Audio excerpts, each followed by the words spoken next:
Good afternoon. I have 4 o'clock on my time here, so we can go ahead and get started. I see we have Mr. Cable, Mr. Osborne, Ms. Ogden, and Ms. Joyce. Everybody is here. Perfect. If you would please join me for the Pledge of Allegiance. Dr. Gibson, if you would mind screen sharing. Actually, I'm in the boardroom by myself, which is why I do not have my mask up. Because the screen sharing since the new update on Microsoft Bing does not like that picture of the pledge. So we're gonna go the old fashioned way. All right, please join me. I pledge allegiance to the flag of the United States of America and to the republic for which it stands, one nation, under God, indivisible, with liberty, just for all. Thank you. All right, and Ms. Harner, I believe we have one citizen's comment this evening. Is that correct? Yes, ma'am. That's the only one I've received. All right, that's Lisa Hazlett. Ms. Hazlett, whenever you're ready, and I will go ahead and time your 3 minutes.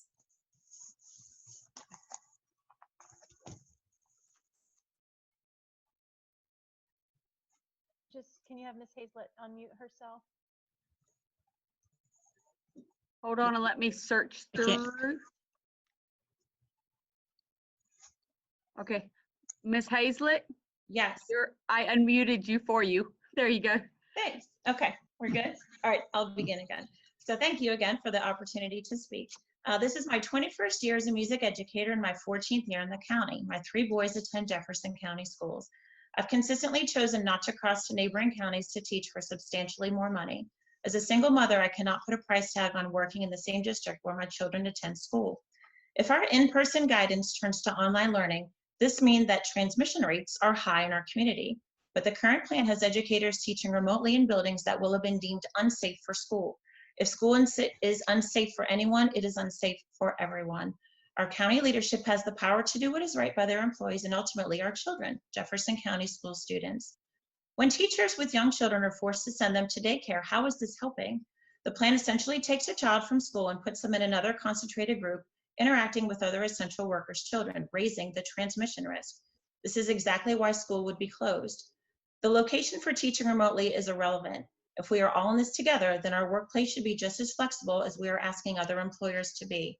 The whole point of remote learning is to keep as many people home and safe while education continues. Forcing teachers into classrooms for remote learning negates that intent. I ask that you please explain the logic behind this decision. Why is it necessary to have teachers in buildings? I completely understand accountability, but I also expect to be treated as a professional educator. I've heard it is so teachers will be more available to students. Working at school will make me significantly less available to students. I will spend the day in the building, then dedicate 100% of my time at home outside the instructional day with my own children. I will not be available for phone calls, emails, or meetings. What isn't completed by the end of the workday will wait until I return to school the next day. This goes completely against the person I am, but I'll be forced to draw a line with my time. Unlike the spring, I will not be answering questions from students at 10 p.m. or answering phone calls from parents when they arrive late in the evening. I've often heard from our leadership that family always comes first. I'd like to hold the county leadership to their word and allow Jefferson County professional educators to teach their students from home while protecting their own children. As school leaders at the county level, how will you support teachers when schools are forced to close? How will you protect their families? How are you allowing to put their families first? In the current model for remote learning, children are knowingly being put in harm's way. This is an unacceptable outcome for any plan. I understand there are parents all over our community who are facing the same logistical issues. The difference in the situation the teachers face, however, has a peculiar irony. The roadblock to allowing my children to safely thrive in their education is the very same education system that offers it. Are you willing to communicate these concerns to Dr. Payne and ask he reconsider the state plan and support all of the families who have children in Jefferson County schools? Our situations are not unique, but I ask you to protect children simply because it is the absolute right thing to do. Thank you. Thank you very much. All right. Next on the agenda, we have consideration and possible action on final format of proposed bond call for November 2020 election. Yes, ma'am. As you know, the board has already voted and approved all of the content for the bond for the 2020 November election. However, the board then conveyed all of that information to the bond attorney who placed it in the required format to go before the voters, and felt that it was important for the board to see the final format and to publicly accept and approve that.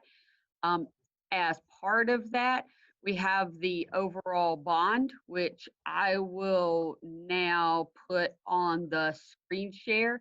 And as you can see, this bond contains all of the projects that the board has already approved to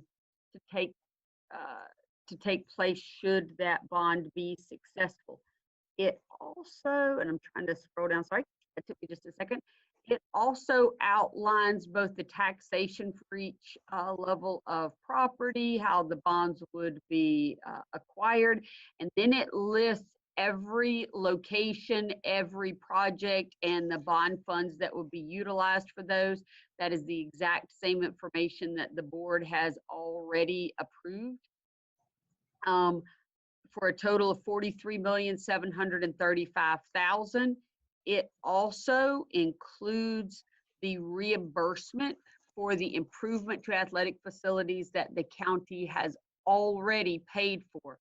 So that was the Washington High School field and track and the Jefferson High School track. In addition, the board asked that we include the Wildwood Middle School game field in that reimbursement. So we also have the accompanying document that covers adding Wildwood Middle School to the reimbursement resolution. So I'll put that up as well. Basically, in May, the board voted for a reimbursement resolution for Washington High and Jefferson High expenditures. And this simply adds Wildwood Middle School and those expenditures so that the general local funds that the board expended in making those safety improvements in advance of the bond can be repaid out of that bond back into our local maintenance funds. So with that, I will take any questions from the board. Dr. Gibson, I'll just make a note that the only changes between this and the one that we voted on a couple weeks ago is that there's a $2,000 difference for rounding because they couldn't go out and sell bonds for, you know, an odd amount. And so it rounded up to the closest 5,000. So it was 43,735,000. And then the resolution for the reimbursement, the date that was in there was May 31st of 2019, and that just needs to be changed to August 3rd, or yes, August 3rd of 2020 to include the Wildwood fields that we had put in there. Yes, ma'am. All right. Question. Can I ask a question?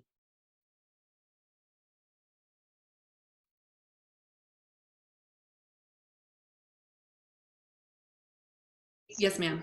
That's totally new, right? I don't remember seeing that. That was from May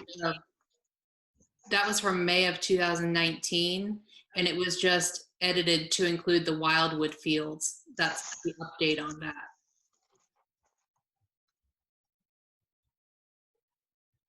And that's the Wildwood game field.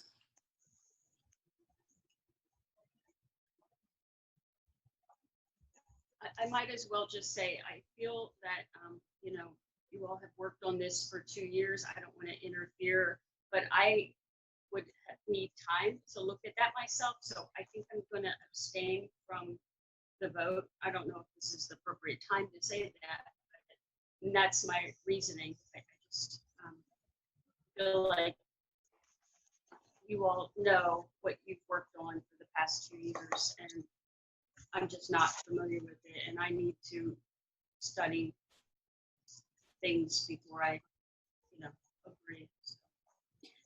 It's been in the language of the actual bond call. It's number 11.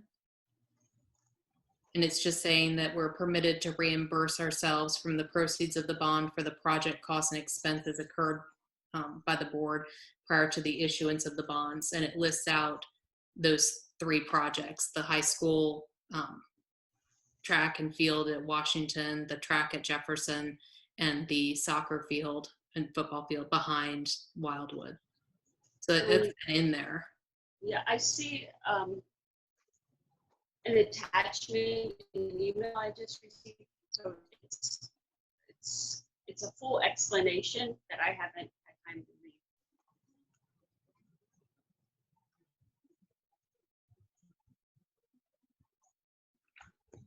Madam I mean, Superintendent. I didn't see it listed in the documents, and I just got this in an email.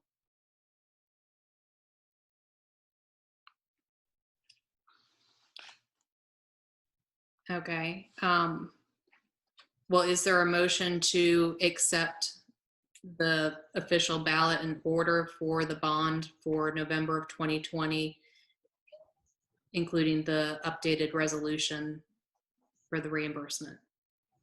So moved. Thank you, Mr. Cable. Is there a second?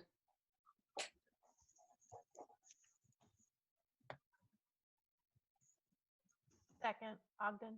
Thank you, Ms. Ogden. Any further discussion or questions?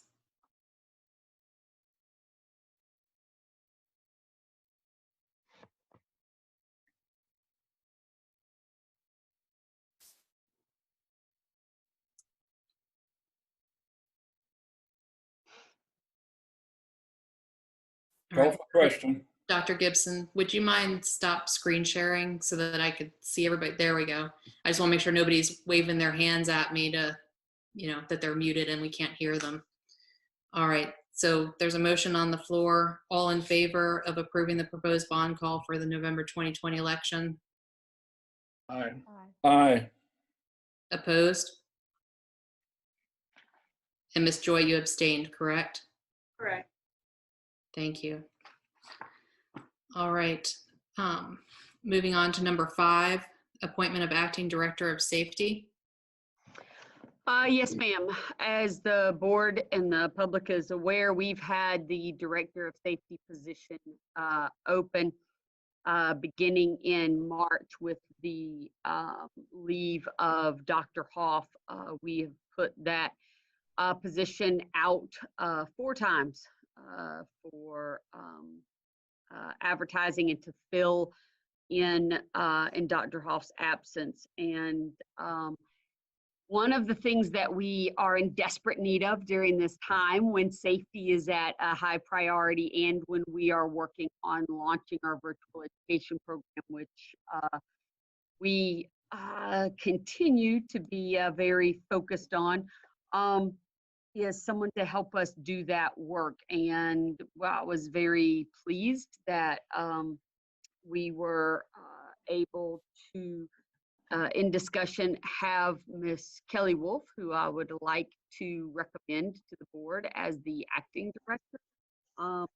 Miss Wolf has a pretty unique set of credentials in that she has been a teacher at the Governor's School for Math and Science. She's been a science teacher here for 15 years. She's been an assistant principal and building administrator for 5 years.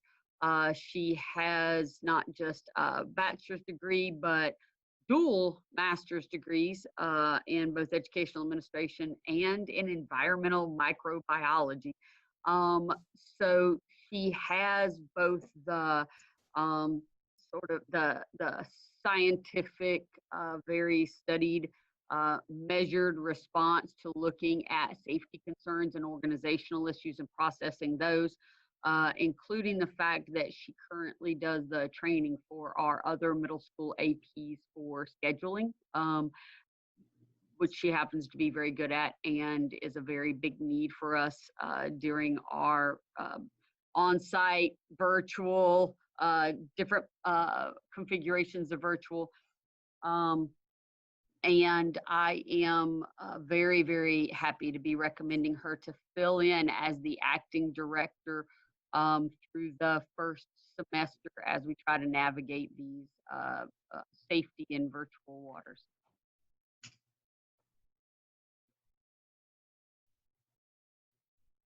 You're muted, Ms. Skinner. Thank you. Is there a motion to approve Ms. Kelly Wolf as the Acting Director of Safety? So moved, Ogden. Thank you, Ms. Ogden. Is there a second? Osborne, second. Thank you, Mr. Osborne. I Any have a question or question. discussion? Sorry.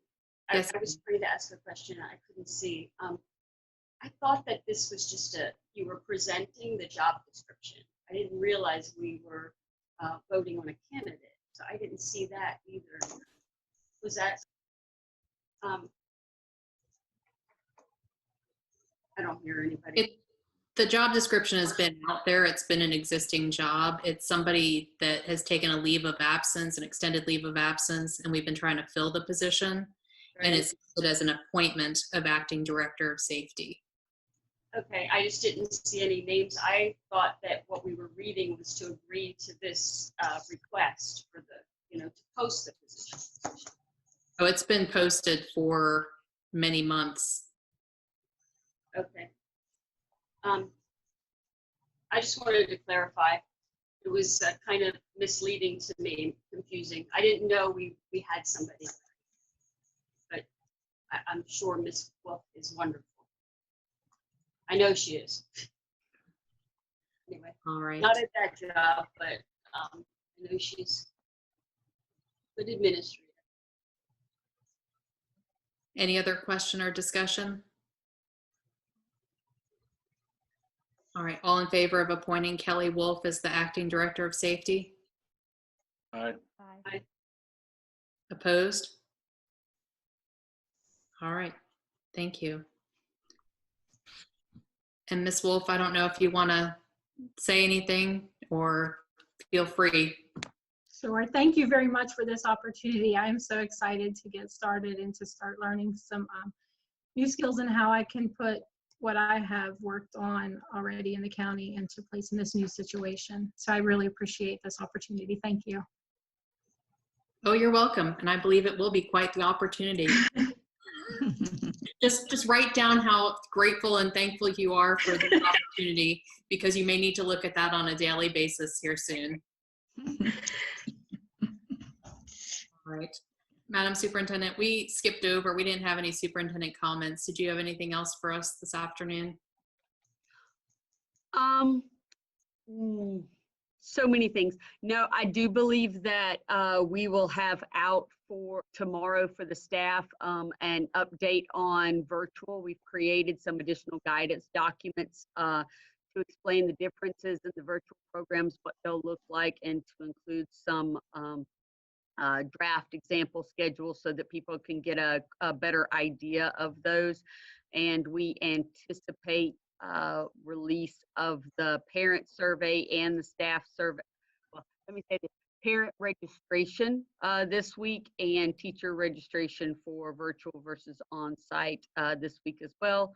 Although with the governor making an announcement on Wednesday, we will see how much of that comes to fruition.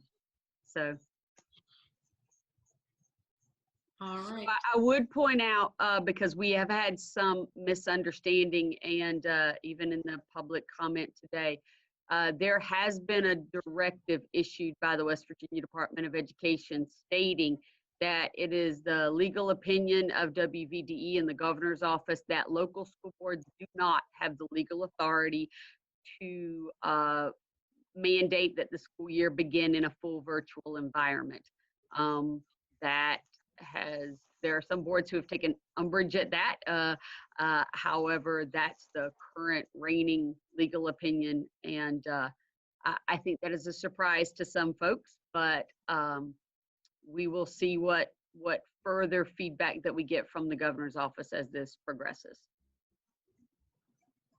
Can't wait. Thank you very much. Thank you, ma'am.